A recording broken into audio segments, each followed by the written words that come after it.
Green candle तब बनती है जब शेयर की प्राइस बढ़ती है और इसीलिए इसको बुलिश कैंडल भी कहा जाता है। और रेड कैंडल तब बनती है जब शेयर की प्राइस गिरती है, इसलिए इसको बियरिश कैंडल भी कहा जाता है। लेकिन इसके अलावा हमें यह समझना होगा कि कैंडल में दो तरीके के पार्ट्स होते हैं। तो ये जो पतला सा थिन पार्ट आपको दिखाई दे रहा है, इसको विक कहा जाता है और इसको शैडो भी कुछ लोग कहते हैं। तो ऊपर का जो ये पार्ट है, पतला सा थिन पार्ट है, इसको विक, नीचे वाला भी विक है। लेकिन क्योंकि ये ऊपर की साइड है, इसलिए इसको अपर विक भी कहा जाता है।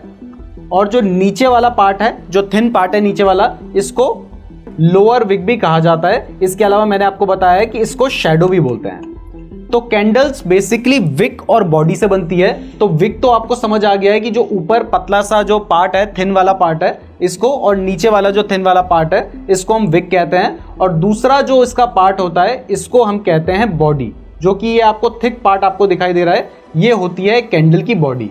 तो इस तरीके से कैंडल बनती है। तो अब आपको समझ आ गया है कि कैंडल में दो पार्ट्स होते हैं, एक होती है कैंडल की विक और दूसरा होती है कैंडल की बॉडी। तो अब ये समझते हैं कि कैंडल बनती कैसे है। तो देखिए, ये जो ग्रीन और रेड कैंडल है, इन दोनों के ही बनने का तरीका थोड़ा सा डिफरेंट होता है। अब सबसे पहले अगर ग्रीन कैंडल की बात करें तो ग्रीन कैंडल तब बनेगी जब शेयर की प्राइस बढ़ेगी। और यहां पर आपको ध्यान देने वाली बात यह है कि ये जो कैंडल है ना, यहां पर इसकी जो बॉडी है वो बताती है कि शेयर की प्राइस कहां पर ओपन हुई और कहां पर क्लोज हुई। और जो इसकी विक है वो इसका हाई एंड लो पॉइंट बताती है। तो मान लेते हैं कि ये जो कैंडल है ये एक पूरे दिन की कैंडल है। तो ऐसे में कैंडल कैसे बनेगी? ये कैंडल तब बनेगी जब शेयर की जो प्राइस है, जब सुबह शेयर मार्केट ओपन हुआ होगा, उस टाइम पर शेयर की प्राइस यहां पर रही होगी।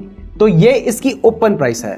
अब शेयर की जो प्राइस है वो जिस टाइम पर ओपन हुआ था शेयर, वो यहां पर थी, लेकिन उसके बाद हो सकता है कि शेयर की प्राइस थोड़ा नीचे गई हो, यानी पूरे दिन में हो सकता है प्राइस नीचे गई। तो जो ओपन प्राइस थी वहां पर कैंडल की बॉडी स्टार्ट हुई और उसके बाद प्राइस नीचे गिरने लगी। अब गिरकर प्राइस यहां तक आई होगी, तो ये इसका लो पॉइंट हो गया। हमने यहाँ पे मेंशन भी कर रखा है। तो जहां तक नीचे आपको विक दिखाई देगी वो उसका लो पॉइंट होगा। अब हो सकता है कि एक दिन में शेयर की प्राइस यहां पर ओपन हुई, अब प्राइस नीचे तक आ गई थी, लो तक, लेकिन लो के आने के बाद हो सकता है कि प्राइस रिकवर हुई, अपनी जो ओपन प्राइस थी उससे भी ऊपर जाने लगी, जाते जाते जाते जाते प्राइस टॉप